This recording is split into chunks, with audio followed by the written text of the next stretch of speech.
Hey, hey, welcome back. Self-Care Challenge Day 28.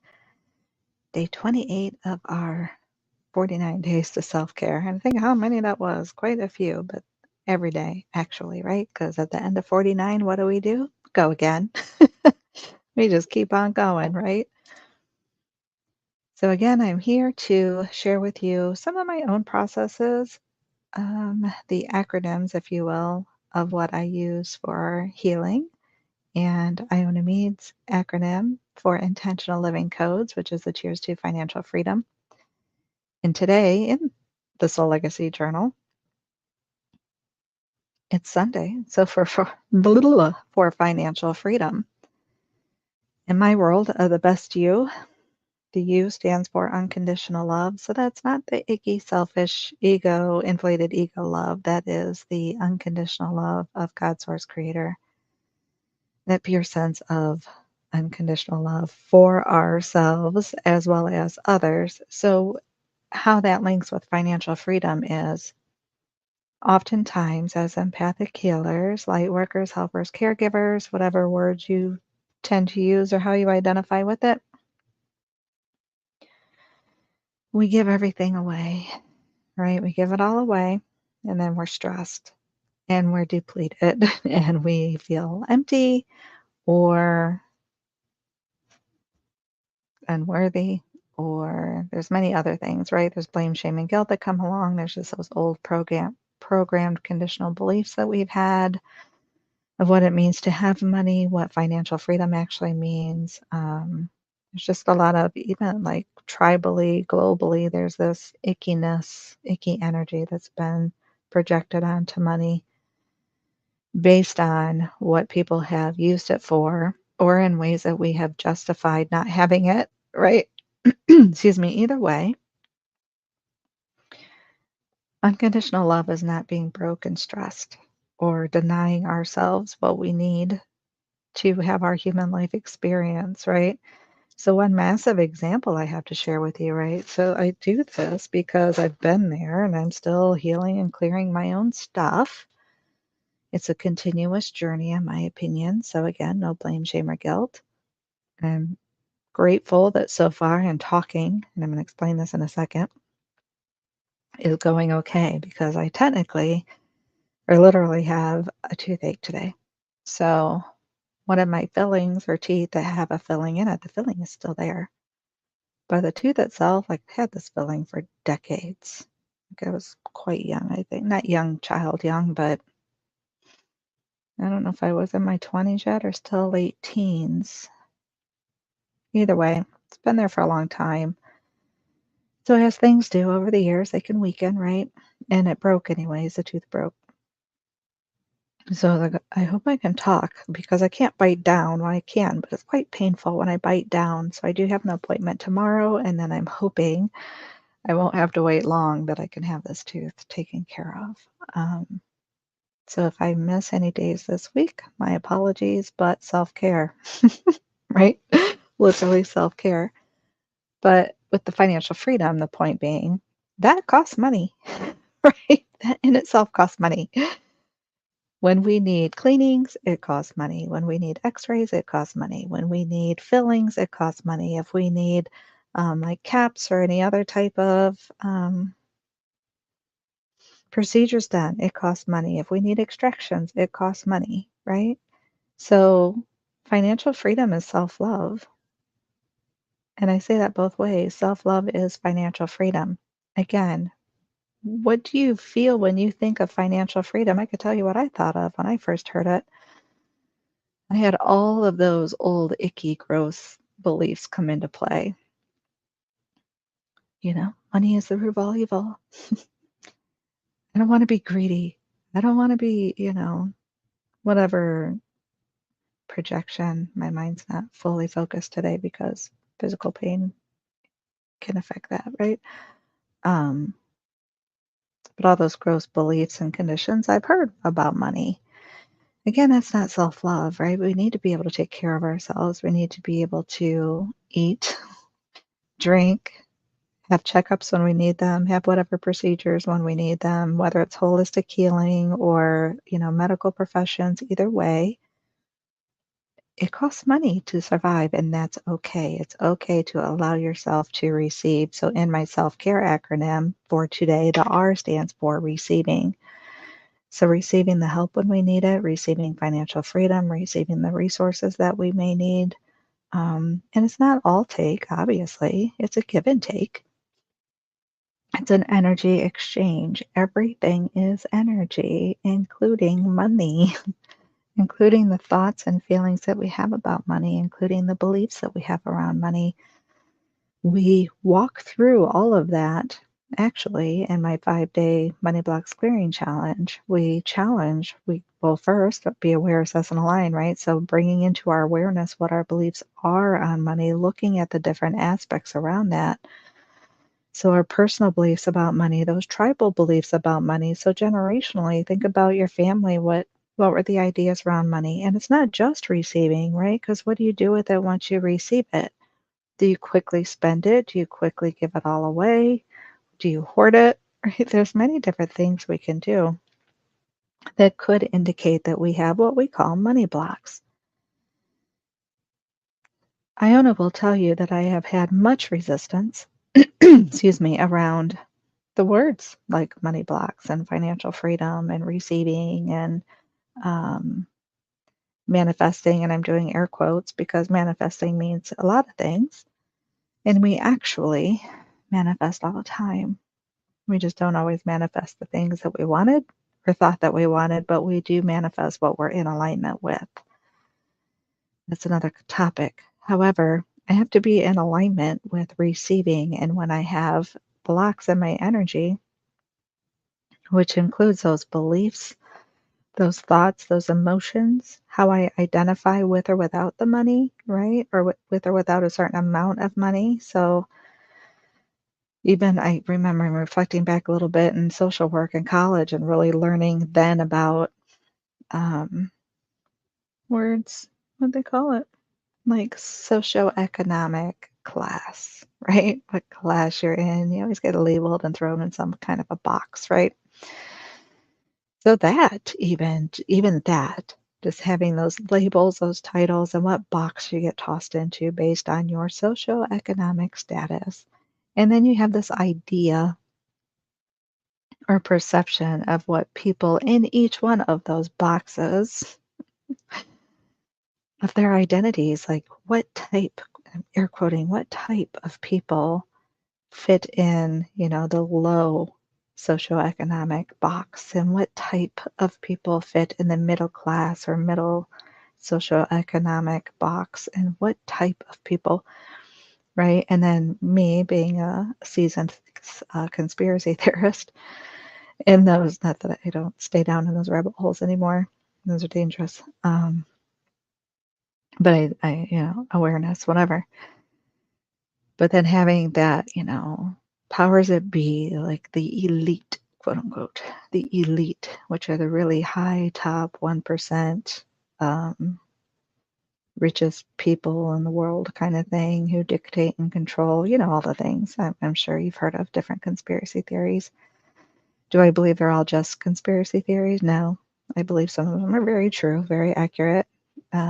Conspiracy, yes, they conspire. Is it a theory? Of course it is, because I can't personally go prove it. Either way, doesn't matter. What do I do with that, though? Do I take those beliefs and use it? Because we have choices, remember? Do I take those beliefs and use it in a way to keep me down, low, stuck in a box of poverty, if you will? Or do I take that belief and just kind of set it aside and be aware of it and not even feed into it anymore, which I really enjoyed. I was watching Aaron, I'm going to butcher his name again, Dottie, Daughtry?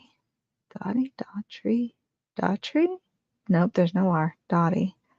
Forgive me, I'm so sorry. I was watching one of his videos yesterday and today. And of course, I have that interest because he too, every now and again, will throw in some little pieces, and talk about, but in a very tactful way, in my opinion, some theories or conspiracy theories, right? But still, the focus or mindset explaining that we don't have to get sucked into it, right? So he just talked about, I think I shared this yesterday. He mentioned a book, Reality Transurfing, I think is what it's called. I looked that up on Amazon. I'm not buying the hard copy. I'm gonna stick to listening on Amazon. I mean on YouTube. It's a bit pricey, but I think it's big. Like there's volumes in it, four or five maybe volumes in it. Anyway, I haven't really started to listen to it yet or read it yet. Excuse me. But in that he talks about, what did he say they were called? Pendulums. Not the type of pendulums people use for like divinity tools or this, big swinging, gross. Um, who is the author? Hmm. He wrote The Raven, poet. Can't think of his name. Oh, gracious. Anyways, these pendulums that they speak of are just like balls of energy, is kind of what it reminded me of. In a sense, a ball of energy. But the ball of energy also reminds me of, like, when you think of energetic vampires, like it strives for more energy. However, so we can feed it negative energy, whether we're agreeing with it or fighting it, right? Because there's that massive polarity there. You're either adding all your focus because you believe it, or you're adding your focus by trying to fight it. Both have the same effect. It helps this, he calls a pendulum, and I think it's the book, whoever authored that book calls a pendulum. It helps it grow, it feeds it, gives it more energy. Either way, love it or hate it, you're giving it more energy. So the way to actually, it's not that you fight it, but you kind of neutralize it by not giving it all of your energy. So you can be aware of its existence without getting pulled and sucked into it, right? And we as humans can easily sometimes, especially when we're passionate about a topic or a situation, get pulled and sucked into what he calls a pendulum or this energetic ball or whatever, however you want to title it to kind of understand it more. But I find that to be very interesting. So it's great to be aware, because when you're not aware, then you can't neutralize it anyway, because you wouldn't have any idea. You would just be doing what you're doing. And I've been in those situations as well, thinking that I had to fight something, right? Be an advocate and fight either for or against certain humanitarian topics, if you will. That was a big tangent off the topic. But either way, same with money. So money, and he did say, like, these pendulums are around just like anything and everything, right? They can be around certain YouTube channels or certain topics and certain beliefs and certain whatevers. They're there. It's energy. Our thoughts are energy. Our emotions are energy. It's all energy. So we either build it or we can neutralize it, right? Or transmute it. But we don't transmute by fighting it. So when it comes to money and what our ideas are about money, excuse me, we could be feeding and fueling that negative aspect, that negative perception, that negative energy, if you will, that heavy, gross, dense, conditioned program, or we could neutralize it. Excuse me, because when we understand that money is actually just energy, and giving and receiving is a flow of energy. So in the Money Blocks Clearing Challenge, I talk about inflow, which is the receiving, and outflow, which is the giving. And there's that back and forth of inflow and outflow, the energy exchange, right? We're just exchanging energy. We go to the store and we purchase something, we're exchanging energy. We provide a service, we get paid for it, we're exchanging energy, right? Not making it so icky. For some reason, though, as empathic healers, when we come on as, or come in or step into like an entrepreneur position, we bring in that personal aspect of self, and all of our personal beliefs come with us, right? So then we start to, what's the word I want to use? Determine, dictate, justify, dismiss, minimize what we have to offer. Maybe we don't see the value in what we have to offer. So then we try to give it all away for free, which then depletes us and then brings about the stress of the finances and so on and so forth. So today, being in the Soul Legacy Journal, cheers, the Financial Freedom Sunday, I wanted to make sure I definitely talked about the money aspect. Also, I'm doing Iona's 5-day YouTube channel again. I've done it a few times, but each time I do it, as always, I get more clarity, right? So reviewing my ideal client, student, tribe, if you will, and bringing that in more. So releasing more resistance, getting even clearer. I always say that, even clearer, but it's so true. Like we just keep shedding things away, right? Releasing what no longer serves our highest and making sure that, because bottom line, I have a movement, right? And I know that we can't just assume that we can serve everybody because everybody, A, isn't interested, B, doesn't fit our area of quote unquote expertise. Um, we have a particular type.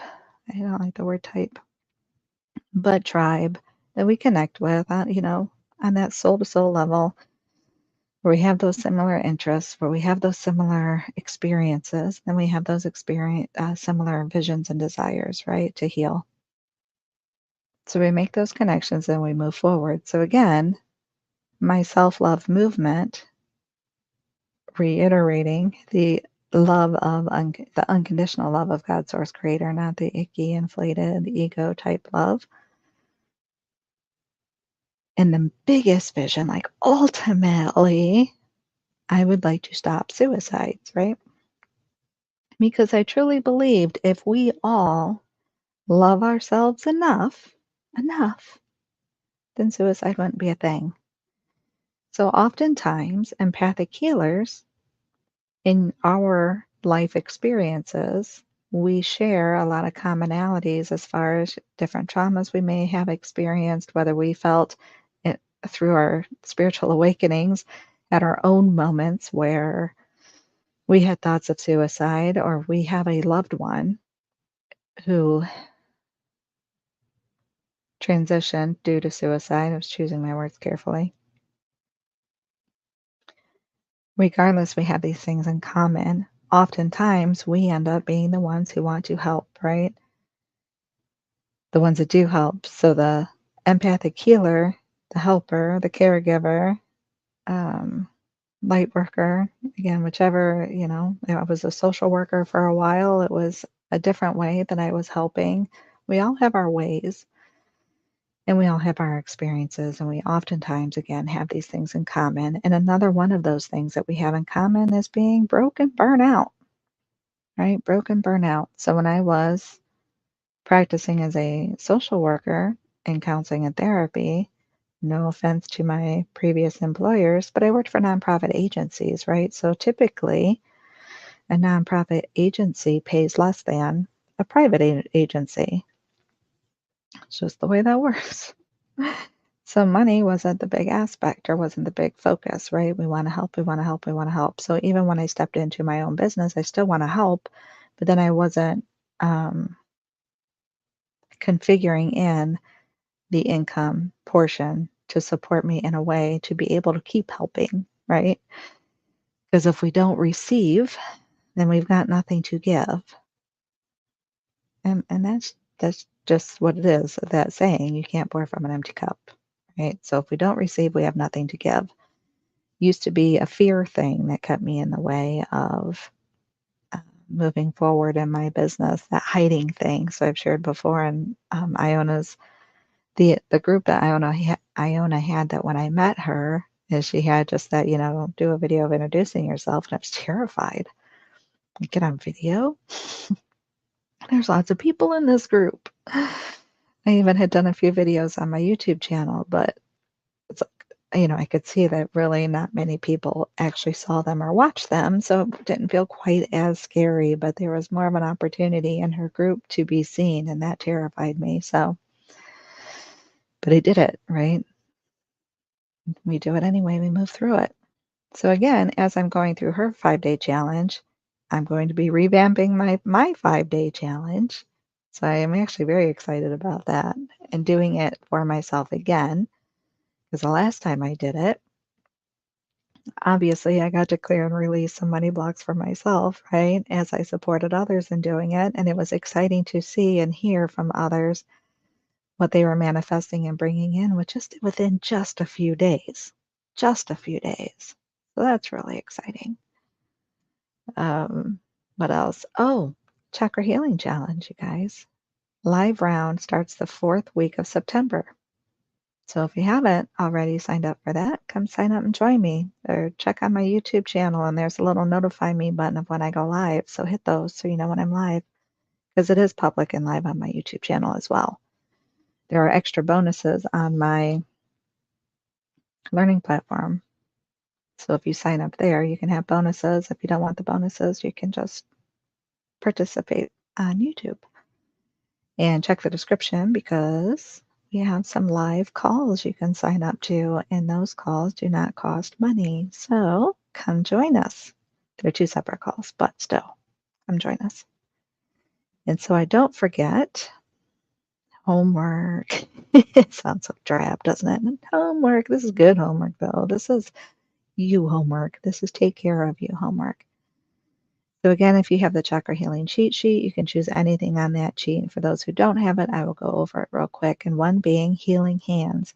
So the crown chakra is at the top of our head. So the receiving and the unconditional love and the financial freedom all relate to the crown chakra. It is like our direct connection with God, Source, Creator, right? That's where we bring it in, where we receive or begin to receive or draw in to receive. We just place our healing hands, on top of your head and just let the body do what it knows how to do, because the body knows how to heal itself. So you may be asking, like, well, your tooth, that too, because I can assure you, I've spent most of the day not on my crown chakra, but around my jaw and my tooth to help ease the pain of it. Um, we have layers, right? So I will use this in transparency and kind of calling myself out when we don't take care of ourselves, right? When we don't clear the layers of our gunk, then they manifest in the physical. And I've shared before that throat chakra, speaking out, communication has been one of my more challenging, if you will, human experiences and energy to clear. And many years I either overspoke or underspoke, like had those 2 extremes. So although we can heal layers, excuse me, it doesn't always fix what already presented in the physical, if that makes sense. So, and sometimes it is releasing. So, depends on how we look at it. And I haven't delved into it and like spent that much time to see, because what also just came in was if there's a collection of energy, let's just say there's a collection of energy of the times when I overspoke or underspoke. So that gunky, gross, dense, heavy energy that have collected in this particular tooth. And now that I'm releasing more, this is its way of clearing out. So it's not to heal it to keep it, but it's to heal and release it, right? Perspective. Either way, I'm getting it taken care of. And healing hands helps. So I'm glad I know that. I'm glad I allow it. I'm glad I don't stop myself from giving myself that relief. I also, lemon water, warm lemon water. Water itself is clearing, right? And then adding that little bit of water, just keeping it extra clear, trying to avoid any type of infection starting, doing rinses and whatnot as well. So different things we do to take care of our bodies on all levels, mind, body, and spirit. I had to catch myself and shift those thoughts because my mind wanted to over focus on the tooth. And I noticed that when I paid too much attention and put too much focus on the pain, it hurt more, right? We feed it, we build it. So once I distracted myself, taking care of it still, and then also distracting myself and letting my mind think about other things and reminding myself that this is temporary. Yeah, it hurts, okay, but it's temporary. I'm taking the steps necessary to take care of it, blah, blah, blah. It's hurt less. I've been able to stand on here or sit on here and speak for almost a half an hour now. So that's doing pretty good in my book. Doing pretty good in my book. So another method we can use to clear and balance the energy in our crown chakra is color. So the colors that resonate with the crown chakra is either violet and or white as well. I actually like white when it comes to healing or drawing in the energy of healing, that pure white light of unconditional love. The solfeggio frequency that resonates with the crown chakra is 963 hertz. Excuse me. Affirmations or reflections, we can focus on what we honor, what are we grateful for, right? Excuse me, I like to pull in that gratitude every single day. We can always find something we can be grateful for. I'm grateful it's just a tooth. Like that can be fixed. Very grateful for that. And the element of the crown chakra is pure spirit, right? Again, unconditional love of God, source, creator, whichever name you use. It's beautiful, right? It's beautiful. So again, please check the links, sign up for our calls. Would love to see you and meet with you face to face. Either if it's for the first time, to meet you for the first time. If you've been on the calls before and we get to see you again, that's fantastic as well. I believe that's all. If you would like to share any like breakthroughs or aha moments or just experiences when you complete your homework, you could drop them in the comments on any of these platforms that I show up on. I still currently have a group on Facebook. You can share in there. If you're in the energy healing community at the energyhealingschool.com, we have our spaces there as well. Go ahead and share in there too. So I will see you ideally tomorrow. So my appointment's in the morning. I don't know how long because it's one of those like last minute things. Sometimes you gotta wait longer. I intend to still come on tomorrow. May or may not be late. We will see. But ideally, I will see you then. Take good care. So much love.